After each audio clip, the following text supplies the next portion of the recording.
Judge a person not by what they accomplished, but what they had to overcome for their accomplishment.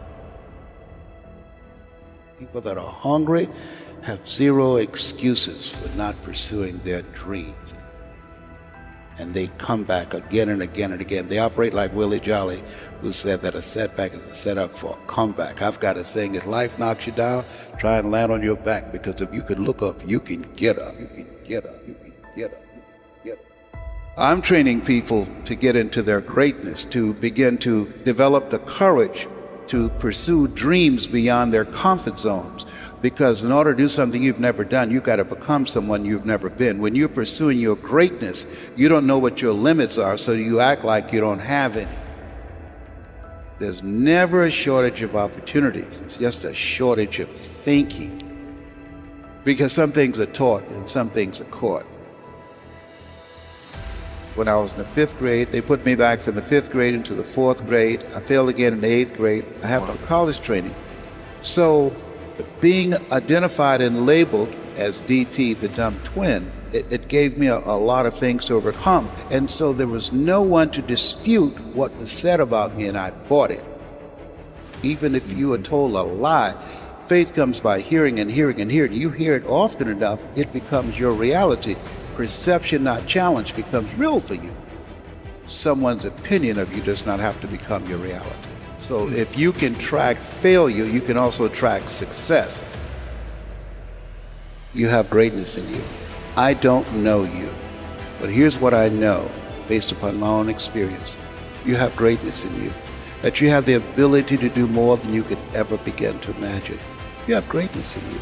There's a presence in each and every one of us that waits and listens to the voice of the genuine in yourself. It will be perhaps the only God you will ever have or hear. And if you cannot hear it, all of your life will be spent on the ends of strings that somebody else pulls. When you recognize your greatness, no one will ever pull your strings. You are different. You were created on purpose with a purpose to manifest that purpose through you.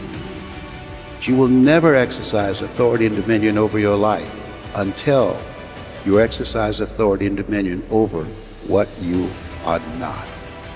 Most people go through life living the lie that has been told about them. There's something in you that's greater than your circumstances. There's something in you that's greater than the adversities that you're facing. In life, you're either in a problem, just left one, or headed toward one. You have greatness in you.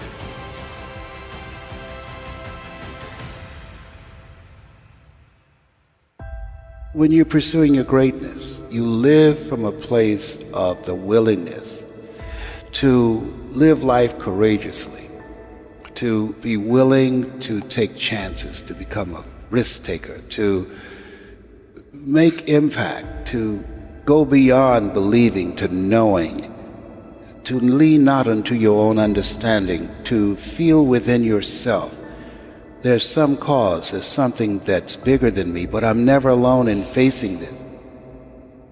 There's a presence that will never leave me nor forsake me, and that when you step into that place, more of thee, less of me, that there's a place where we can go within ourselves. There are things that we can accomplish, things that we can do, that eye has not seen, ear has not heard, nor is in the heart of mankind what God has in store for us. When we surrender life to me, when you're pursuing your greatness, you find something that you love, that you surrender to that something gives you life, and that you turn yourself over to that and allow yourself to be used by life. That, to me, is what greatness is. When I was diagnosed with prostate cancer, I was pondering about my life. Am I going to beat this? And I was reading his words for comfort, and he said, the ideal situation for a man or woman to die is to have family members praying with them as they cross over. But imagine being on your deathbed and standing around your bed, the ghost of the dreams, the ideas, the abilities given to you by life, but you, for whatever reason, you never pursued those dreams. You never acted on those ideas. You never used those gifts, and there they are looking at you with large angry eyes saying, we came to you. Only you could have given us life, and now we must die with you forever. And the question is, if you died today, what dreams, what ideas, what gifts will die with you? As I face inevitable death, what in the meaning and purpose of my life that will not be undone or destroyed when I'm gone? My goal now, we learn, we earn, we pass it on. We should be ashamed to die until we've made some major contribution to humankind. I think it's important that people find something that gives their life a sense of meaning and value that drives them, that becomes their magnificent obsession. Because we live in a world where we're told more about our limitations rather than our potential, we go to our graves never knowing who we really are. How do we develop a sense of belief? What I'm hearing you say is belief is one of the most important things we can have in ourselves. It is major. It's an ongoing process. I encourage people to read at a minimum of 30 to 40 pages of something positive every day to program your mind, and all of us can do that. We can go to the library and check out books. When I think about Og Mandino, who wrote The Greatest Salesman in the World, he was on the verge of committing suicide, went to the library, read the book Think and Grow Rich, and his life turned around. Your mindset, your diet, and positive relationships, giving yourself a healing, nurturing environment strengthens your immune system and allows you to stay here longer and do your great work. So you have to program yourself or your mind will be programmed.